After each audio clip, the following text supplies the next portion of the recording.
Assalamualaikum warahmatullahi taala wabarakatuh. Selamat sejahtera, selamat malam. Salam reformasi, salam perjuangan. Saya ucapkan khas buat tuan-tuan puan-puan, salam Ramadan. Yang pertama, baru lepas tarawih kan, baru lepas membaca Quran, ayat Quran mungkin baru beribadah, dan insya-Allah kita teruskan ibadah kita untuk hari yang pertama. Hari yang pertama kita memasuki bulan Ramadan yang seterusnya. Alhamdulillah tuan-tuan, kita diberikan kesempatan untuk berjumpa dengan Ramadan kali ini. Kan kita tak tahu ada mungkin sahabat handai, rakan taulan, saudara mara kita yang tak berkesempatan untuk sampai ke Ramadan, tapi Allah bagi kita kesempatan untuk sampai pada Ramadan kali ini, dan kita berdoa dan bersyukurlah. Bang Is, apa sungkir esok? Si tahu lagi. Kami si tahu apa nak disungkir esok. Mungkin nasi telur dengan kicap kali. Tak ada, saya akan cuba untuk bulan Ramadan ni saya fokus more kepada protein diet. Kan saya nak makan protein je. So more kepada daging lah, insya-Allah. Bukan kata tak makan nasi tu. Dia makan kurang saja. Baik, terima kasih juga dan terima kasih kepada terus bersabar dengan saya walaupun 11 lebih. Sebab tuan-tuan, tadi isu dia saya dah 3-4 kali try live. Tapi rupanya kan hari tu ada yang Facebook logout tu kan, yang seluruh dunia kena tu. So bila saya reset balik, saya setting balik, rupanya saya kena setting balik. Dah setting balik, kena buat balik semula. Saya lupa nak set balik. Kan saya tak buat live kan, lepas kejadian tu saya tak buat live. So saya lupa nak setting balik. Dah selesai tarawih 20 rakaat ke? Saya tarawih 8 campur 3. So saya tarawih 11. Tapi yang tarawih 20 tak ada masalah, tak payah gaduh lah. Tiap-tiap tahun nak gaduh pasal tarawih tak tarawih ni kan. Okay, tarawih 20 lah, 18 lah, 13 lah dan sebagainya kan. Yang penting tarawih je tuan-tuan. Kan. Yang kita ni duk gaduh-gaduh, yang ramai je tak tarawih kan. Okay, so malam ni insya-Allah kita akan berbicara beberapa perkara. Yang pertama mengenai PRN Sabah yang dijangka berlaku pada tahun ini. Hanayoh dikecam berselendang sewaktu ke Australia. Ramai betul nak jadi kawaris moden. Rashid tawar hati dengan bersatu yang semakin lemah. Syed Saddiq sertai kempen PN demi rakyat. USD RM2 bukan 60 sen, RM4.60 sen. Kan USD tu ringgit, RM4.60. So menarik tuan-tuan, USD tu ringgit mencapai RM4.60. Apa akibat dan apa benda yang kita boleh jangka, apa benda yang kita boleh expect daripada segi OPR dan sebagainya, dan apa perkara yang insya-Allah kita boleh kita boleh belajar dan kita boleh cuba perbaiki. Suara okey? Harap suara okey. Tadi suara slow sebab saya cakap slow. Sekarang bila saya dah bersemangat nanti, dia jadi inilah panjanglah ceritanya kan. Semangatlah ceritanya macam itulah. Biasalah. Alright. Jom. Okay. Right, saya save dulu. Okay. Right, kita mulakan. Ini isu pasal kapal terbang dekat Sabah yang dibangkitkan oleh boleh ahli Bersatu. Kerajaan Persekutuan tiada rancangan mewujudkan bina lapangan terbang baru di Sabah, LOK. Kerajaan Persekutuan tiada cadangan untuk membina lapangan terbang baru di Sabah setakat ini, kata Menteri Pengangkutan Anthony Loke. Sebaliknya, beliau berkata perancangan kementerian atau MOT pada masa inilah mencari kaedah untuk mengoptimumkan sepenuhnya lapangan terbang antarabangsa Kota Kinabalu, memandangkan pembinaan baharu melibatkan peruntukan yang besar. Cadangan untuk pembinaan kapal terbang baharu ia jauh dari Kota Kinabalu, saya rasa 40 hingga 50 km dari KK. Yang ada di KK agak strategik sebab dekat dengan pusat bandaraya, tetapi kekangannya ialah bagaimana kita melihat terminal landasan itu boleh dipanjangkan atau dibesarkan dan mencari cara untuk mengoptimumkan semula Terminal 2 KKIA. Beliau kata demikian ketika menggulung usul menjunjung kasih titah baginda, titah diraja bagi kementeriannya di Dewan Rakyat. Ini bagi menjawab celahan Datuk Seri Ronald Kiandi, PN Beluaran, sama ada terdapat cadangan untuk membina lapangan terbang baru di negeri berkenaan. Lok berkata Malaysia Airport Berhad juga mempertimbangkan cadangan menaik taraf Terminal 1 KKIA untuk membolehkan pengendalian penumpang ditingkatkan daripada 9 juta kepada 12 juta penumpang setahun bagi mengatasi isu kesesakan.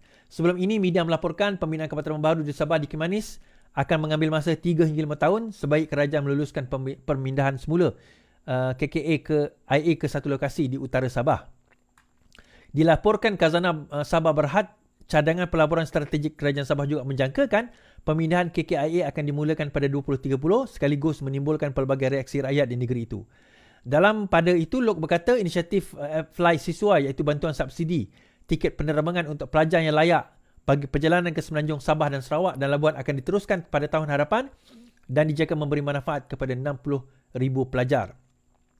Berhubung cadangan Ahli Parlimen Labuan, Dr. Suhaili Abdul Rahman, supaya frekuensi penerbangan ke Pulau Bebas Cukai UT Tambah, beliau kata MAFCOM akan mengadakan perbincangan bersama syarikat penerbangan termasuk Batik Airlines.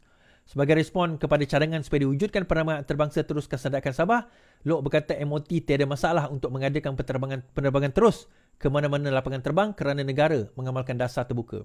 Mana-mana lapangan terbang yang mampu menerima pesawat komersial boleh terus mendapatkan penerbangan berkenaan. Perkara ini merupakan keputusan komersial sekiranya terdapat permintaan. Now, kenapa saya tiba-tiba bawa cerita tentang kapal terbang ni? Untuk makluman tuan-tuan dan puan-puan, menurut satu sumber rasmi, saya tak ingat daripada website mana, tapi sumber rasmi mengatakan bahawa jumlah pelancong yang berkunjung ke Malaysia pada tahun 2023 adalah yang tertinggi di rantau Asia, lebih kurang 29 juta. Diikuti rapat oleh Thailand sebanyak 28 juta dan negara-negara yang lain. Now, why is that significant? Dan kenapa saya sebut tentang Sabah? Sabah dikatakan antara destinasi utama yang dilawat oleh pelancong Sabah ni. Sebab itu kita kata daripada 9 juta ke 12 juta kapasiti penumpang yang boleh berada KKIA. Dan daripada segi pelancongan dia, Sabah antara tempat yang memang menjadi tumpuan. Siapa yang minat K-drama, dia boleh tengok pelakon-pelakon Korea, ada siri-siri Korea kalau dia nak melancong di Asia Tenggara, dia akan bercerita tentang Sabah. Dia tak cerita tentang Malaysia. Dia cerita tentang pergi ke kota Kinabalu, dia kata. Kan? Jadi daripada situ sedikit sebanyak pelancong terutama antaranya daripada Korea, China dan sebagainya telah sekarang ini banyak datang ke negara Malaysia, terutama negeri seperti Sabah. Dan wajarnya untuk nak meningkatkan. Dan baru-baru ni kalau kita tengok tiket ke Sabah pun dengan jumlah yang agak tinggi, sampai ada yang mencecah ribuan ringgit, macam pergi ke London tuan-tuan. 1,000 lebih 2,000 pun ada. Pergi balik lah. So satu jumlah yang mahal lah kita katakan. Tapi jaminan daripada Anton Lelok juga baru-baru ini bahawa pada masa perayaan nanti harga tiket pergi sahaja tidak akan lebih daripada 599 untuk Sabah dan Sarawak. Dan this is important terutama untuk kita nak mewujudkan tarikan pelancong terus datang ke negara kita. Kita juga kena memikirkan usaha untuk kita nak mengembangkan pelancongan kita. Dan juga kemudahan-kemudahan fasiliti penerbangan, kapal terbang terutamanya dan juga airport kita. Di situ nanti kita akan menarik lebih ramai pelancong. Kenapa perkara ini penting tuan-tuan? Sebelum ini kalau tuan-tuan perasan, bila harga ringgit dalam keadaan yang sangat tinggi, RM4.80. Walaon semua, dia punya maki kita 4.8. Sekarang ini boleh tak kita tulis tuan-tuan dekat komen? Boleh tak tuan-tuan tulis dekat komen 4.6. Boleh tak tuan-tuan? Boleh tak tuan-tuan tulis 4.6 sekarang ini dekat komen? Boleh tolong tulis 4.6. Tolong. 4.6. 4.6. Terima kasih dekat TikTok dah mula dah. 4.6. Terima kasih. Tolong share. 4.6. Kenapa tuan-tuan 4.6? Kita baca surat khabar. Ringgit melonjak tinggi hari ini, cecah paras 4.6 berbanding US dollar. Ini 8 hari bulan yang lalu. Hari ini 11, ini 8 bulan. Ringgit terus mengukuh berbanding US dollar apabila dibuka tinggi pagi ini, mendapat rangsangan daripada petunjuk positif domestik dan disokong oleh keadaan luar yang bertambah baik pada pagi ini. Ringgit mencecah paras 4.6 dan dibuka pada 4.68 berbanding USD daripada paras ditutup 4.7 pada 7 hari bulan. Unit tempatan kali terakhir diniagakan ialah pada 4.69 iaitu 16 Januari berbanding dengan US dollar. Dan kalau kita tengok hari ini pada 11 hari bulan Mac, ringgit sekali lagi ditutup dengan harga RM4.68 mendatar daripada 8 hari bulan tempoh hari daripada 7, 8, 9, 10, 11 hari ini mendatar terus dengan RM4.67. Now, kenapa ringgit RM4.60 sekarang ini kalau kita tengok kenapa berlaku sedemikian? Now kita baca sebagaimana yang saya sebut dalam live saya. Ketua Ahli Ekonomi Bank Muamalat Muhammad Ashfaq Nizam berkata ringgit kelihatan mencatat trend meningkat pada minggu ini. Data ekspor China yang tinggi mengatasi jangkaan. Membayangkan sektor luar China semakin bertambah baik dan yuan dijangka mendapat sokongan yang baik dan memandangkan ringgit juga berkorelasi positif dengan yuan, ia mungkin memberi sokongan kepada ringgit hari ini. So kalau tuan-tuan pergi ke komen-komen walaon, tulis itu 4.6. Unit tempatan susut berbanding pound Britain dalam apa orang kata perkembangan yang lain. Baik. Tetapi kalau kita tengok dan berbanding dengan USD, sekarang ini kita telah mula melonjak bermula dari 8 hari bulan dan hingga hari ini pada 11 hari bulan kita melihat bahawa lonjakan itu masih kekal kepada 4.68, kita bawah 4.7 dan dijangkakan bahawa menurut Menteri Keuangan kedua Amir Hamzan bahawa ringgit akan boleh mencecah RM4.50. Saya menjangkakan bahawa ringgit boleh turun sehingga RM4.40. So berbalik kepada cerita tadi, kenapa perkara itu signifikan dengan pelancongan? Bila ringgit kita mula naik, sebenarnya pelancong makin ramai masuk. Tuan-tuan, itu yang masalahnya walaon ni kan. Bila ringgit tinggi 4.8 dimaki. Bila ringgit turun pun dimaki juga. Dia kata nanti pelancong tak masuk, dia kata import jadi murah. Itu saya kata. Ada orang tuliskan, dia kata ringgit sekarang ini walaupun mengukuh tetapi begitu begini. Kita kata ekonomi ni kita kena lihat secara makro. Kita tak boleh lihat mikro. Kita tak boleh lihat satu aspek saja. Kita setuju bahawa ekonomi ini bukan satu aspek ringgit saja. Dia menyeluruh, kita kata. Dia dalam konteks yang menyeluruh. Termasuk perkara-perkara lain. Tetapi macam saya kata dalam live saya bahawa ringgit akan mengukuh. Tuan-tuan boleh tengok live saya sebelum ini sewaktu ringgit masa itu RM4.80. RM4.78. Saya kata ringgit akan mengukuh. Kerana fundamental kita strong. Saya kata daripada segi inflasi kita strong, unemployment rate kita rendah. Biasanya saya kata kalau inflasi tinggi, unemployment rate juga akan tinggi. Kan? Dan inflasi tinggi, orang yang tidak bekerja juga akan tinggi. Tetapi kita tengok sekarang ini, inflasi mula menurun. Bila mula menurun, unemployment rate juga kita nampak sekarang ini, employment rate juga sekarang ini meningkat. Employment rate meningkat. Sepatutnya kalau inflasi menurun, employment rate juga menurun. Sepatutnya itu. Tetapi employment rate meningkat. Maksudnya unemployed tu ramai. Unemployed itu tidak ramai. Maksudnya unemployment rate kita mula menurun. Dan itu penting. Dan juga yang signifikan, saya kata benda ni akan berlaku walaupun OPR tidak dinaikkan. Tonton tengok bahawa keputusan Bank Negara Malaysia kekankan OPR bantu kawal kos. Maksudnya daripada segi OPR, kita tak naikkan pun ringgit tetap mengukuh. Kan? Kenapa dia berlaku demikian? Kenapa OPR tak dinaikkan, US pun tak turunkan OPR, tapi kenapa kita mengukuh? Okey, saya percaya sebenarnya ada internal intervention, mungkin ada internal intervention, ada intervensi kerajaan. Pada lewat sedikit, iaitu bila kerajaan mengumumkan bahawa GLC, GLIC semua kena cairkan balik mata wang mereka dalam USD ke dalam RM. Okey, itu pun salah satu perkara bila mata wang kita di undervalue. Tetapi dalam masa yang sama, kerana fundamental kita kuat, daripada segi unemployment rate, inflation rate, daripada segi GDP, daripada segi cara kita kawal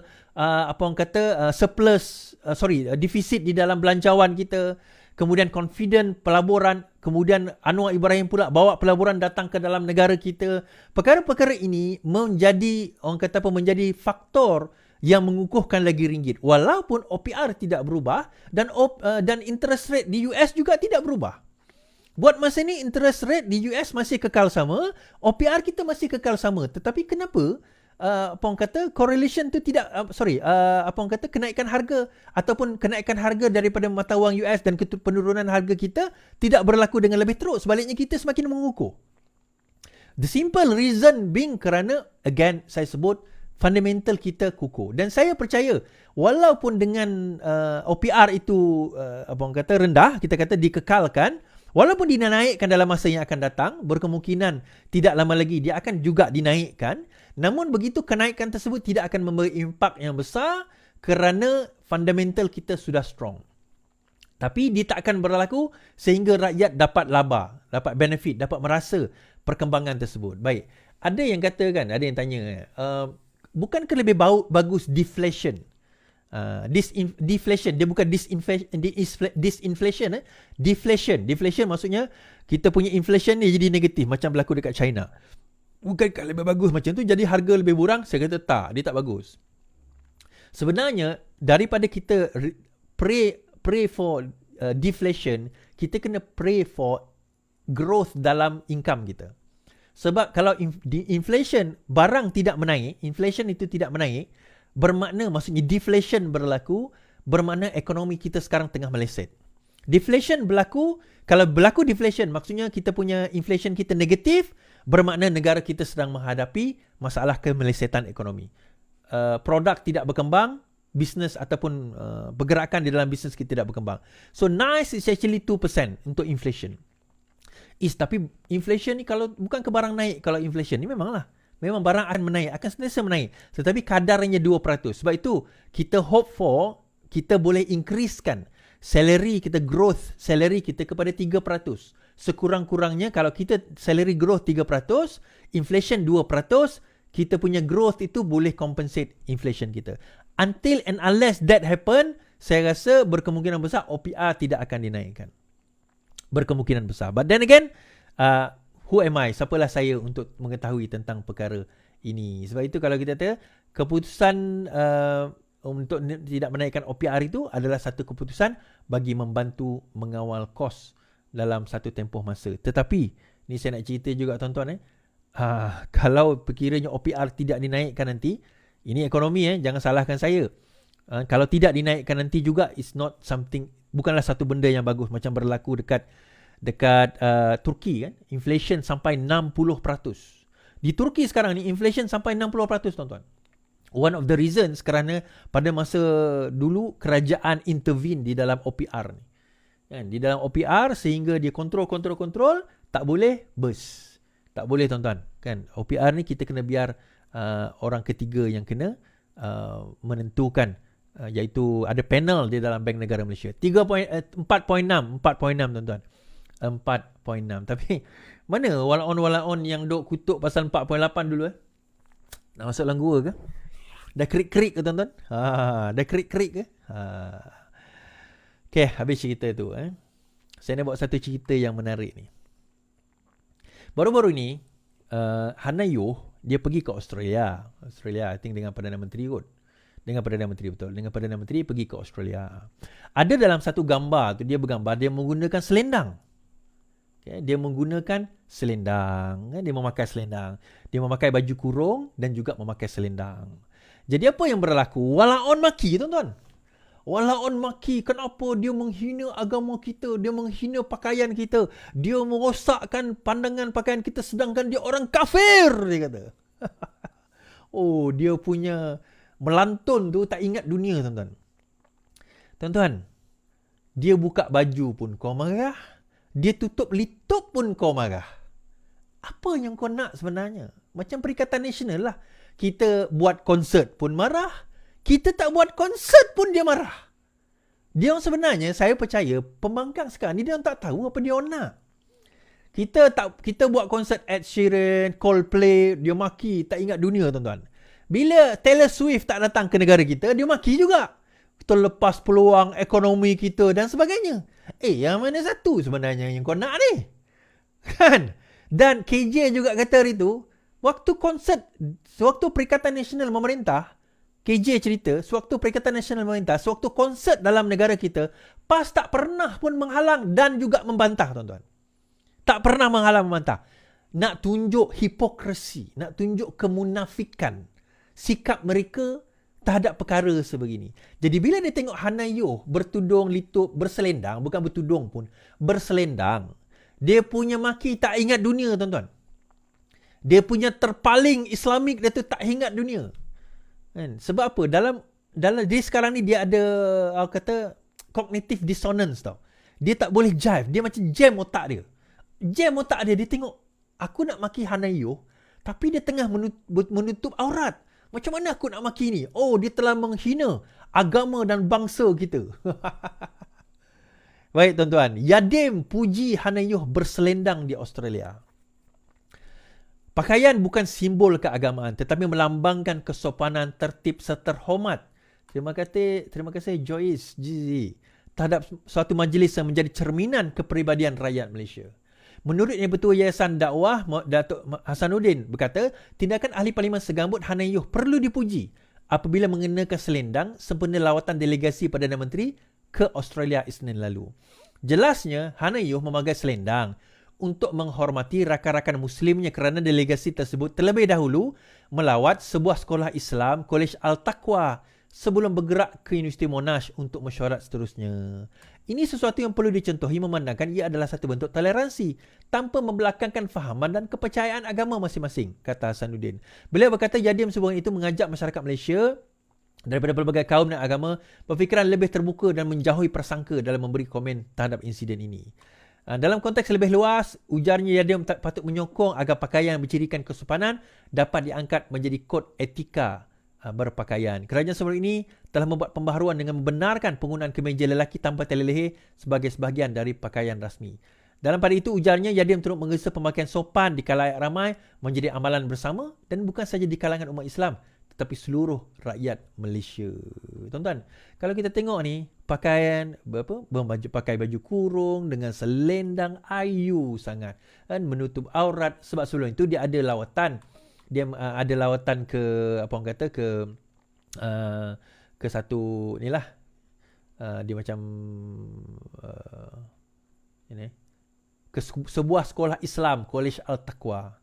Jadi dia berpakaianlah taklah menutup aurat sepenuhnya tetapi berselendang. Sopanlah kita kata kan, sopan. Itu pun wala on maki tuan. Kan tapi yang bagusnya buat kata ustaz ada seorang ustaz dia bekas imam Masjid Rusila, dia kata kan, Rasulullah berdakwah untuk bawa manusia masuk syurga. PAS berdakwah untuk menerakakan orang. Satu yang pelik. Saya pun pelik juga ni. Baik. Cerita Syed Saddiq tuan-tuan. Bila cerita tu. Syed Saddiq sertai kempen PN demi isu rakyat. Wow. Ahli Parlimen Muar, Syed Saddiq berkata penyertaannya dalam Jarayawara ataupun Jarayawara lah, tua bersama PN bukan bermaksud dia akan menyertai gabungan pembangkang itu. Sebaliknya, kata Syed Saddiq, dia memutuskan untuk menyertai siri jelajah tersebut kerana dia melibatkan isu rakyat dan disertai pelbagai pihak termasuk gerakan sivil. Cadangan kami ialah menggunakan platform neutral di mana kita akan dapat menggembeleng tenaga rakyat daripada semua lapisan masyarakat, tidak kira pada parti politik, untuk menjadi supaya akhirnya bukan tentang muda, tentang PN, bukan tentang Syed Saddiq ataupun Tan Sri Muhyiddin, tetapi berkenaan nasib rakyat yang wajib diutamakan, katanya. Muhyiddin pada kemarin mengumumkan rancangan PN mengadakan siri jelajah ke seluruh negara bagi memberi penjelasan kepada rakyat berhubung dan kedudukan dan peranan PN. Kata mengisi PN itu, jelajah berkenaan akan turut disertai Syed Saddiq. Bagi muda, menegaskan pendirian parti itu tidak akan bekerjasama dengan pada mana pihak termasuk PN buat masa ini. Muda juga menegaskan keputusan dibuat Syed Saddiq tidak pernah dibincangkan di peringkat jawatan kuasa eksekutif pusat parti itu. Mengulas lanjut, Syed Saddiq hari ini berkata dia akan membentangkan cadangan siri jelajah itu kepada pimpinan muda. Dia turut memberitahu pimpinan muda ada menghubunginya meminta penjelasan. Saya rumuskan di sini kerjasama itu perlu dipacu parti saya, tapi bukan maksud dia akan diketuai oleh muda. Tapi saya perlu bentangkan kepada parti untuk mendapat kebenaran kerana saya masih ahli parti. Saya merupakan ahli biasa walaupun bukan presiden. Sementara itu, muda berkata komitmen politik mereka hanyalah bersama PSM untuk mengangkat isu-isu semasa rakyat, merentas faktor agama, bangsa dan kulit. Amirah berkata, muda tidak pernah memerintahkan sebarang perjanjian untuk menyertai mana-mana gabungan parti lain. Kedudukan muda di Dewan Rakyat secara rasminya adalah bebas. Now, apa yang kita faham daripada sini tuan-tuan ialah muda sendiri pun sekarang ni duk kucak-kacir. Ini saya nak cerita. Hari tu saya ada jumpa ada seorang bekas ahli muda yang dah menyertai Parti Pakatan Harapan lah. Kan, dia muda di tempat saya lah. Saya tak ingat nama dia, sorry lah. Saya jumpa dia, saya tanya dia. Dia kata, pertama sekali sekarang ini muda memang tak puas hati dengan Syed Saddiq. Muda memang tak puas hati dengan Syed Saddiq. Sebab Syed Saddiq ni adalah satu manusia yang kalau dia buat keputusan, dia masih anggap diri dia sebagai presiden. Macam tadi kan, dia kata dia nak buat tour dengan Perikatan Nasional. Dia kata dia nak buat tour dengan Perikatan Nasional, sertai kempen PN demi isu rakyat. Tetapi dia tak minta lagi kebenaran daripada Perikatan Nasional. Dan Perikatan Nasional dengan muda. Pimpinan muda on the other hand mengatakan bahawa mereka tidak memeterai apa gabungan dengan mana-mana parti, gabungan termasuk Perikatan Nasional. Syed Saddiq kata, tak, ini memang tak menyertai mana-mana parti atau tak menyertai mana-mana gabungan. Tetapi ini untuk nak berkempen untuk tour. Bukan kempen, untuk tour. Kononnya untuk rakyat. Dia kata, menerangkan tentang rakyat. Saya tak tahu nak terangkan tentang apalah. Tapi dia nak terangkan tentang rakyat. Dia kata, baik. Tapi muda kata, sekarang ini, tapi dia kata, dia dah umum nak menyertai. Dia nak umum dah menyertai. Tetapi, dia belum lagi minta kebenaran. Baik. Saya terangkan kepada adik Syed Saddiq, itu bukan kaedah untuk kita berorganisasi. Organisasi ni, anda kena minta dulu kebenaran daripada parti anda, dibenarkan oleh parti, baru anda buat pengumuman akan menyertai jeraya wara tersebut. Baru buat pengumuman. Bukannya anda buat pengumuman, buat press conference, lepas tu kata, nanti saya akan bentangkan kepada parti. That's not how it should be. Seolah-olah sekarang ini anda dah buat keputusan, kemudian baru nak minta kebenaran. That was the point, anda mengatakan akan menyertai. Kalau kebenaran itu belum dapat. Dan soalan seterusnya, katakanlah parti tersebut tidak membenarkan. Muda kata tak boleh. Adakah Syed Saddiq akan meneruskan perkara ini? Dan kalau dia teruskan, apa tindakan yang akan diambil oleh muda dengan Syed Saddiq? Yang menariknya juga, muda kata dia akan bekerjasama dengan PSM, tuan-tuan. Itu saya kata, geng-geng muda ni dia tak faham dan tak matang lagi sebenarnya tentang apa itu politik. Dia tak tahu Parti Sosialis Malaysia ni, sosialis tu sendiri apa? Kan, sosialis itu sendiri apa?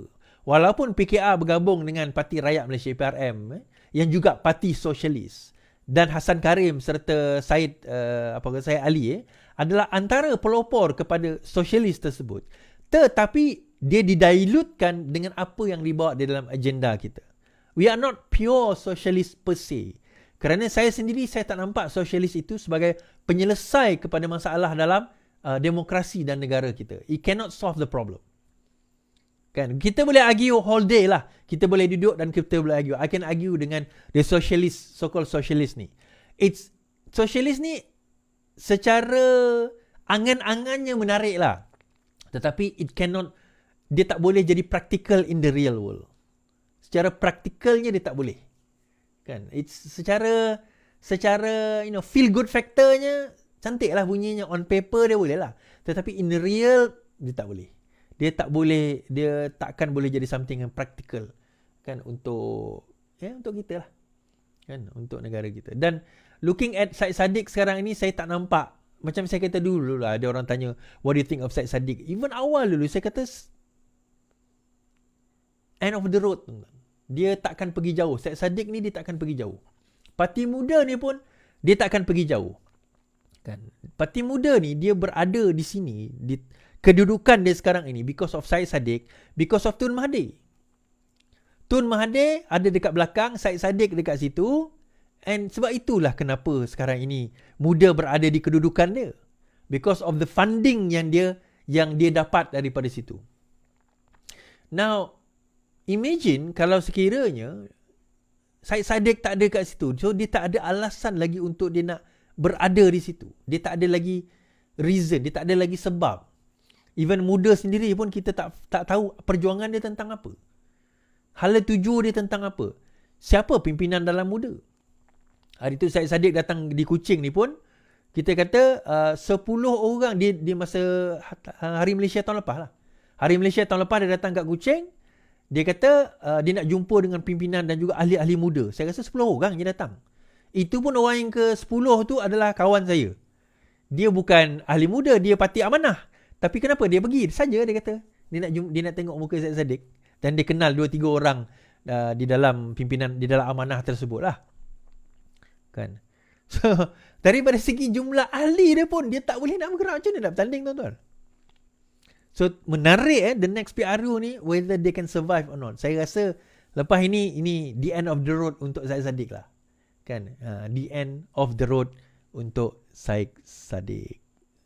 Dan juga Parti Muda. Dan juga Parti Muda. Okey, saya nak bawa cerita isu kartel, tuan-tuan.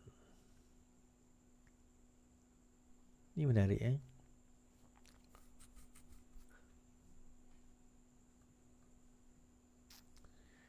Okey. Baru-baru ini kan ada seorang ahli ahli Dewan Undangan Negeri Selangor daripada Parti Bersatu telah menyatakan sokongan kepada Amir, MB Selangor, Menteri Besar Selangor, dan telah menyatakan sokongan lah. Basically telah menyatakan sokongan untuk menyokong MB Selangor menjadi sebagai MB. Dia macam berlaku dekat pusat sekarang inilah. Baik. Isu kerusi kapar antara punca Rashid Tawar Hati dengan Bersatu. Adun Selat Kelang, Abdul Rashid Ashari mengakui dia kecewa dengan cara Bersatu melayannya sehingga dia berasa seperti dirinya tidak dipedulikan lagi oleh parti berkenaan.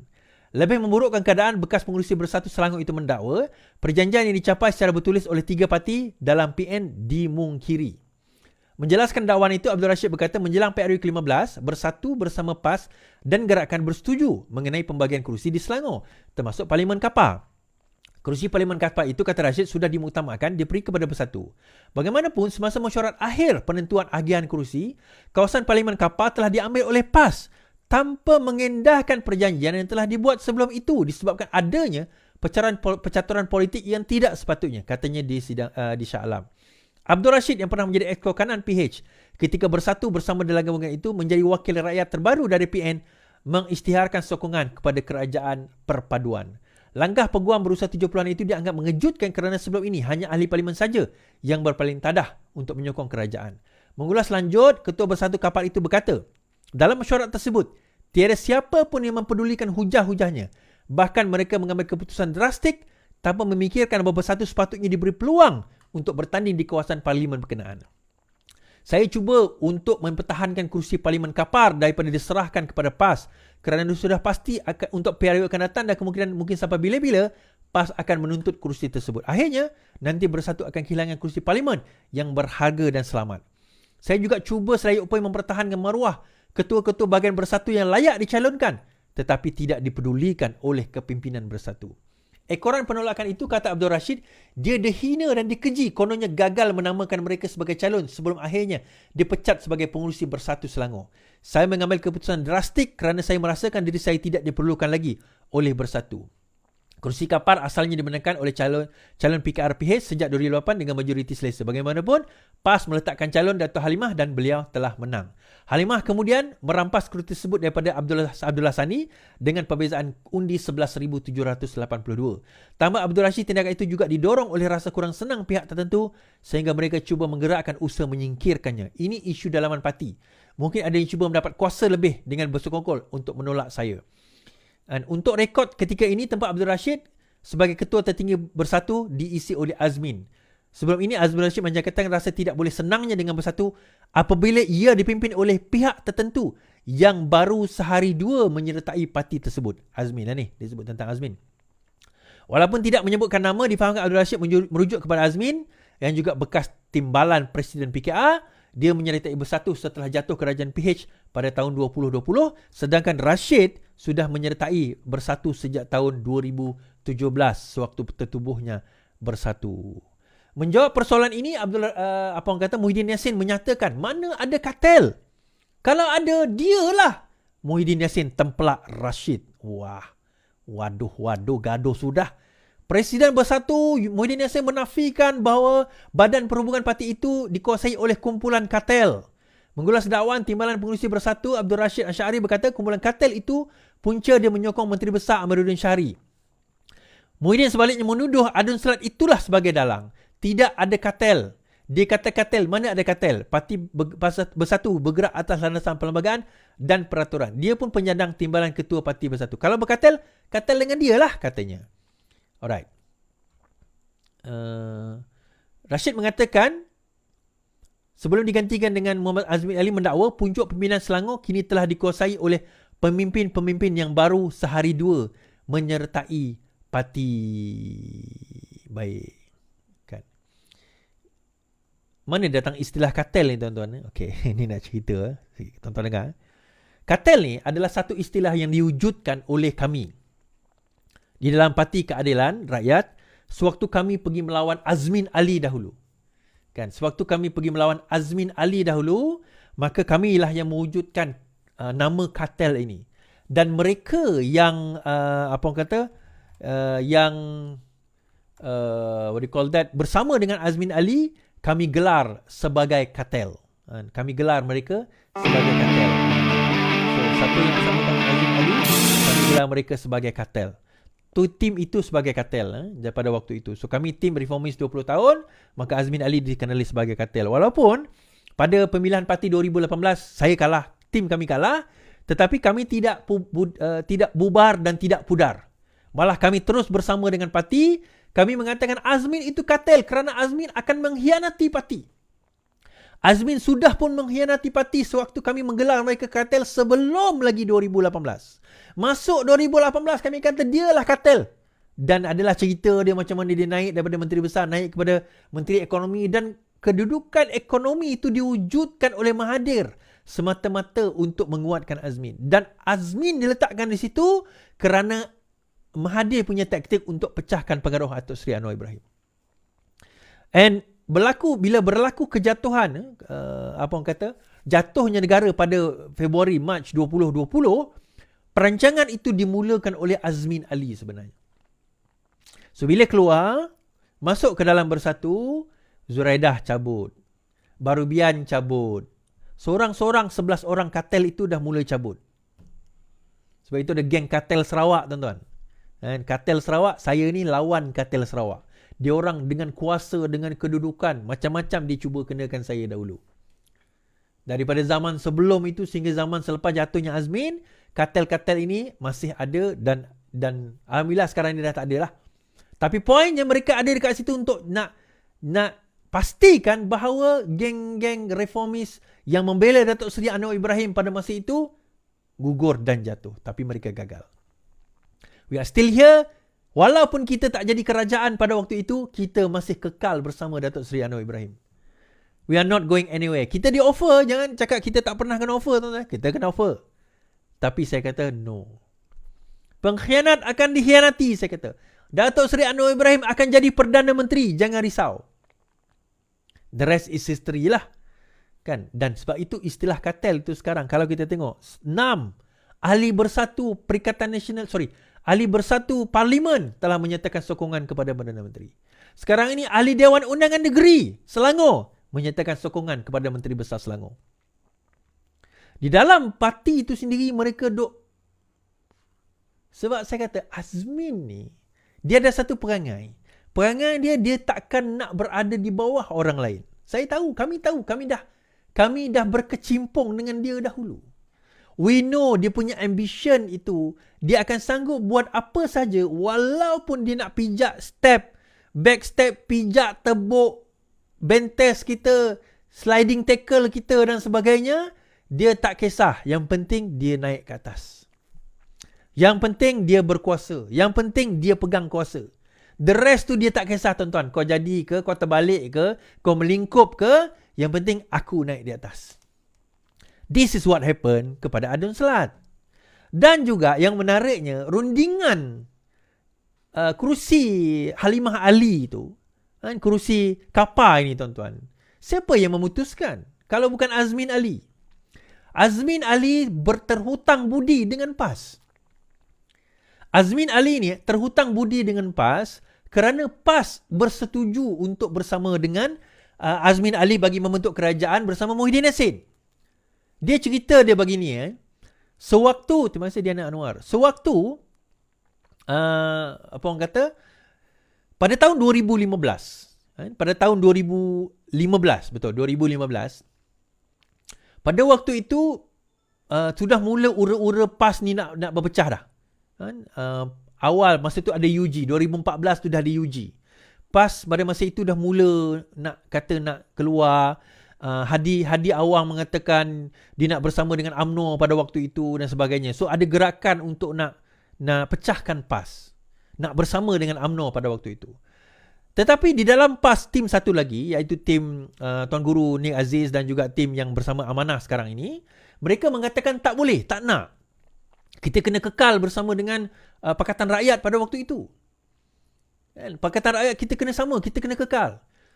Apa yang berlaku, akhirnya kita pun mengetahui bahawa pada awal tahun 2015, Tuan Guru Nik Aziz meninggal dunia. Hujung 2015, Pakatan Rakyat pecah. Dan disebabkan oleh pecah itu, pada waktu itu, Azmin, walaupun dah pecah, tapi Azmin masih kata, kita perlukan PAS di Selangor.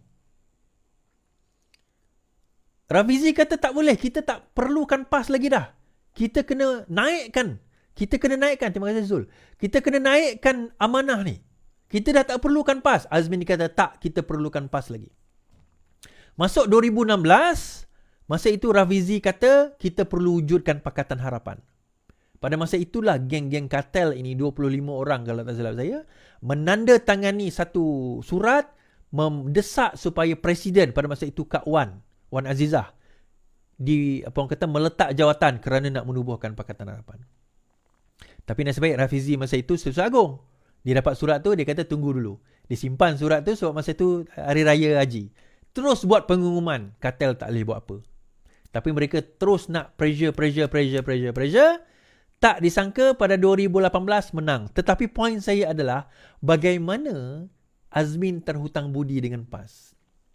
Masuk 2018, kita kata kita tak boleh percaya pada Azmin.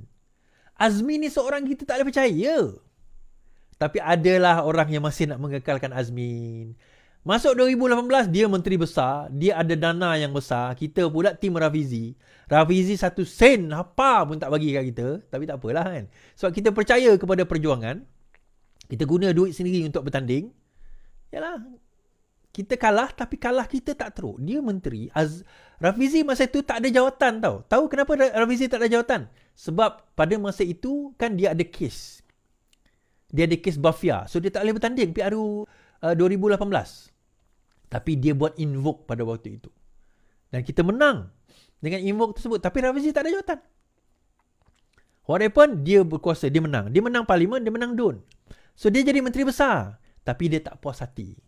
Dia naik, dia pergi jumpa Mahathir. Dia pun naik jadi menteri penuh. Dia buat satu kementerian ekonomi khas untuk dia. We see this story, saya ulang banyak kali dah cerita ni, tapi still menarik kan.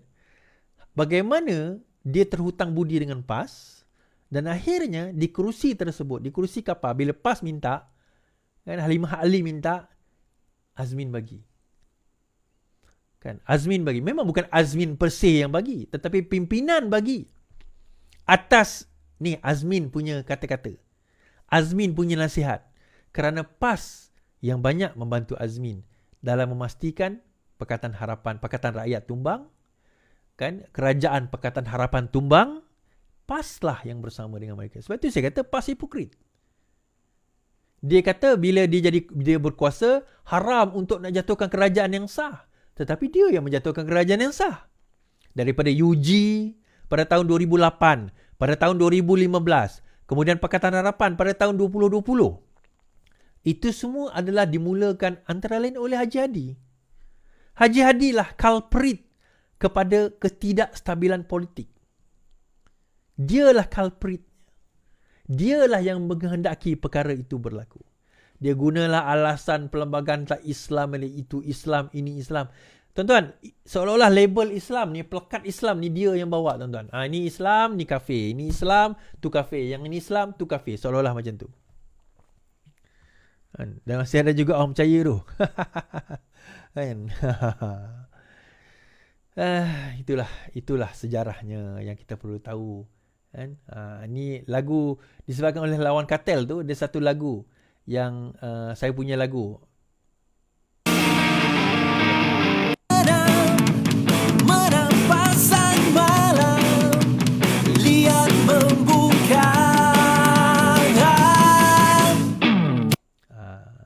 Nama lagu ni adalah Lawan Kartel 2.0. Tuan-tuan boleh dengar sendiri dekat YouTube.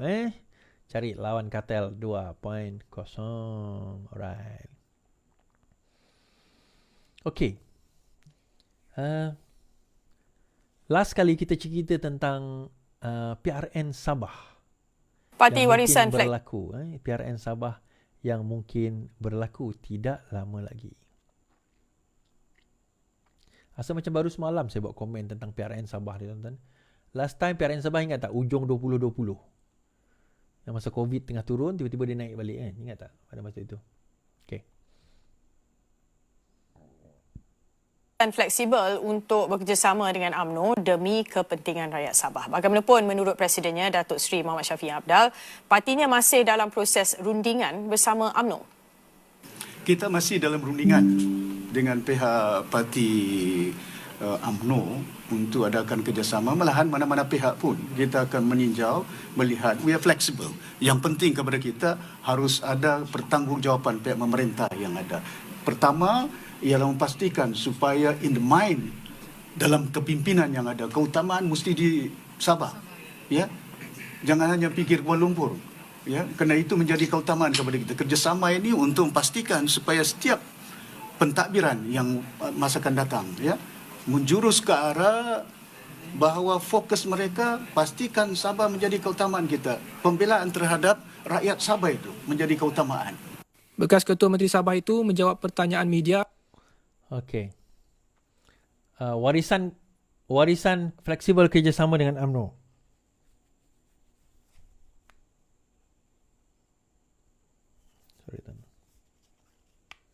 Warisan fleksibel kerjasama dengan UMNO.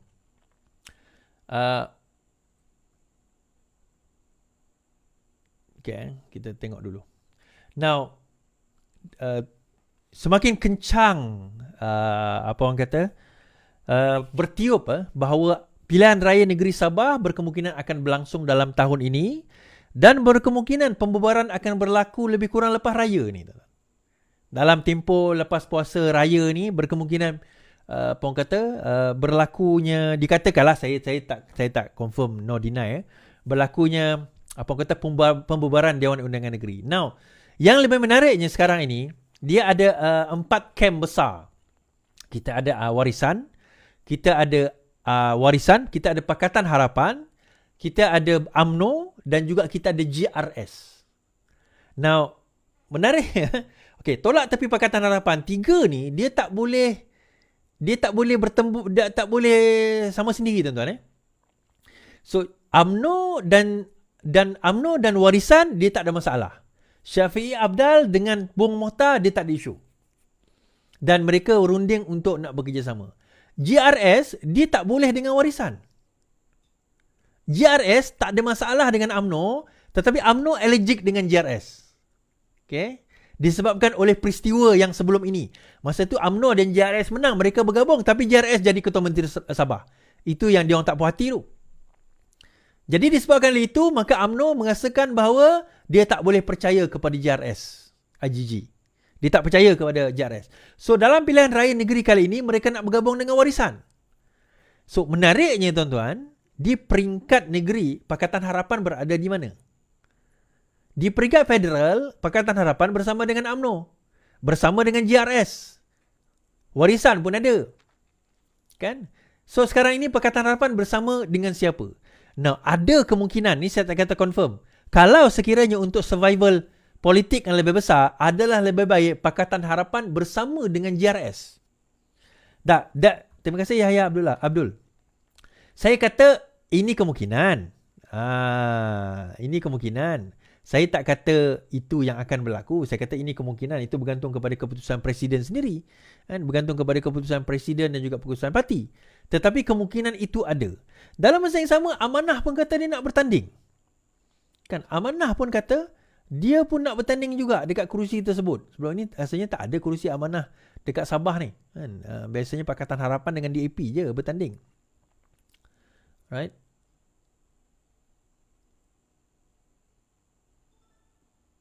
Okay. Kita dengar.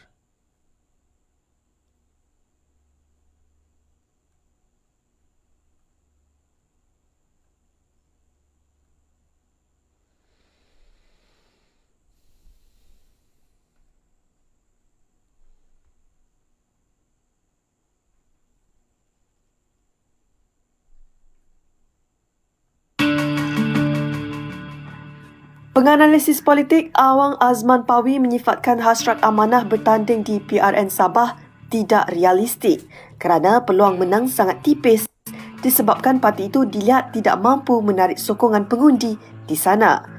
Beliau mengulas kenyataan Presiden Amanah Muhammad Sabu yang menyuarakan hasrat partinya bertanding di PRN Sabah akan datang. Bagaimanapun, Muhammad berkata perkara itu tertakluk kepada perbincangan antara komponen Pakatan Harapan. Awang Azman berkata Amanah sepatutnya memberi tumpuan menembusi kubu seteru utama mereka iaitu PAS di Pantai Timur dan Utara Semenanjung. Sementara itu, Mazlan Ali dari Universiti Teknologi Malaysia pula berpendapat Amanah mempunyai peluang di PRN Sabah dengan syarat mereka didukung PH dan parti lain yang membentuk kerajaan perpaduan. Walaupun tewas di Don Tanjung Keramat pada PRN Sabah sebelum ini, katanya calon Amanah yang menggunakan logo warisan ketika itu menunjukkan ia mampu memberi saingan kepada lawan. Bagi saya, tuan-tuan, pendapat saya lah, tak payahlah. Tak payahlah, untuk Amanah tak payahlah. Ini jujur lah. The KL High Court heard on rakan-rakan punya cerita lah, kita kawan-kawan punya cerita kan. Tak payahlah. Alright, so tak payah. Bagi saya, dia akan lebih fokus lah. Baik kita fokus kepada yang bertanding sekarang ini. Last time pun Amanah yang bertanding di Parlimen, DUN di bawah Parlimen Putatan tu pun tak bersedia lah, senang cerita. Dengan dana, dengan perancangan dia sangat tidak bersedia. So better leave it like that lah. Leave it like that. Okay. Formula 40% pemberian hasil Sabah menjelang Julai 2024. Ini menurut Iwan Benedict daripada UPCO. Kerajaan Persekutuan bersetuju mengutamakan pelaksanaan Formula 40% pemberian hasil Sabah menjelang Julai hadapan. Presiden UPCO, Datuk Iwan Benedict yang juga Menteri Pembangunan Usahawan dan Koperasi berkata, perkara itu dapat dicapai menerusi penyertaan pimpinan Sabah dalam jawatankuasa teknikal MA 63. Ia diputuskan dalam jawatankuasa dipengerusikan Timbalan Perdana Menteri Datuk Seri Fadilah Yusof. Saya juga sebahagian daripada anggota dan keputusan mesyuarat mengatakan dalam tempoh 1 tahun ini kita perlu mengutamakan mekanisme pelaksanaan 40% itu. Satu jawatankuasa khas ditubuhkan dan dipengerusikan oleh Datuk Armizan Muhammad Ali untuk merangka mekanisme sebelum dibawa semula kepada majlis. Itu sebab ada garis masa. Kalau kita buat keputusan, tiada garis masa. Itu mencabar. Bila berada dalam kabinet, menjadi tanggungjawab untuk memastikan garis masa ini dapat dipenuhi. Beliau berkata penilaian pemberian khas di bawah perkara 112D, Parlimen Persekutuan juga ditambah baik dan Kerajaan Persekutuan akan mengeluarkan warta baru. Iwan berkata UPCO akan memfokus memperkasa kerjasama antara parti politik yang menyokong kerajaan perpaduan di Sabah. Macam inilah tuan-tuan. Untuk Sabah lah. Sarawak saya reserve sikit, tapi untuk Sabah dia bukan berapa peratus sebenarnya, tetapi pimpinan Sabah perlu dah mula serius dalam memfokuskan menghapuskan rasuah, penyalahgunaan kuasa dan sewaktu dengannya di negeri Sabah. Even kalau masuk 100% sekalipun, sebab dia punya argument kita miskin kerana pendapatan kita tidak sampai 40%. Bagi saya kalau masuk 100% sekalipun, kalau di bawah kaedah dan juga sistem yang sama, still kita akan dapat lihat bahawa benda itu tidak akan dapat mengeluarkan rakyat Sabah daripada kemiskinan. Dia sebenarnya bottom line dia corruption yang sangat membarah di negeri Sabah. Ni I'm telling the truth and saya rasa majoriti rakyat Sabah setuju dengan saya. Kita perlu pemimpin dan kepemimpinan yang sebenarnya bebas daripada rasuah dan tidak termakan dengan pujuk rayu serta orang kata apa, ialah keinginan satu-satu bangsa atau satu-satu agama saja. Dia perlu melihat untuk rakyat Sabah. Bila Syafiee Apdal tadi bercerita tentang kita perlu fokus kepada rakyat Sabah. Rakyat Sabah, saya rasa macam nak muntah, tuan-tuan. Saya bukan kata Syafiee Apdal tu rasuah, saya tak kata demikian. Tapi saya rasa nak muntah. Kan? Bila nak menang, nak pilihan raya, rakyat. Bila dah menang, rakyat dilupakan. Percayalah. Kan? Kalau rakyat itu diingati, Sabah ni antara negeri mempunyai pendapatan GDP yang tertinggi. I think nombor 8. GDP Sabah ni nombor 8. Tetapi miskin-miskin Tegar masih lagi yang paling ramai di Malaysia. Di belakang Kelantan dan juga Sarawak. So, you see, bagaimana keadaan itu boleh merosakkan kita, merosakkan negara secara jangka panjang sebenarnya. This is very alarming. Jadi sebab itu juga saya rasa bahawa perlu untuk kita nak memastikan supaya perkara ini tidak berlaku, kita kena beralih kepada kepimpinan yang lain. Bukan lagi kepada warlord. Tapi di Sabah ni, warlord ni masih lagi berkuasa, tuan-tuan. Itulah. Dan itulah dia. Dan demokrasi ni boleh beli dengan wang ringgit. Baik. Macam saya kata, insyaAllah pada 22 hari bulan Mac ini, pembebasan penuh Ustaz Wan G. Dan pada 23 hari bulan, kita akan mengadakan satu majlis berbuka puasa, tarawih dan juga satu live bersama saya dan Ustaz Wan G. Dan siapa yang ingin menderma boleh derma di NGO di bawah dan boleh hantar resit kepada Ana, admin saya, di nombor telefon di bawah. Dan setiap derma tuan-tuan, kita ucapkan terima kasih dan insya-Allah kita akan jemput tuan-tuan datang. Saya akan umumkan bila, di mana, bila dan sebagainya, dan insya-Allah kita akan open nanti untuk tuan-tuan dan puan-puan datang dan kita jemput. InsyaAllah semua datang pada hari tersebut. Sekian daripada saya. Selamat malam, selamat istirahat. Yang penting, lawan. Tetap lawan. Pukul 12.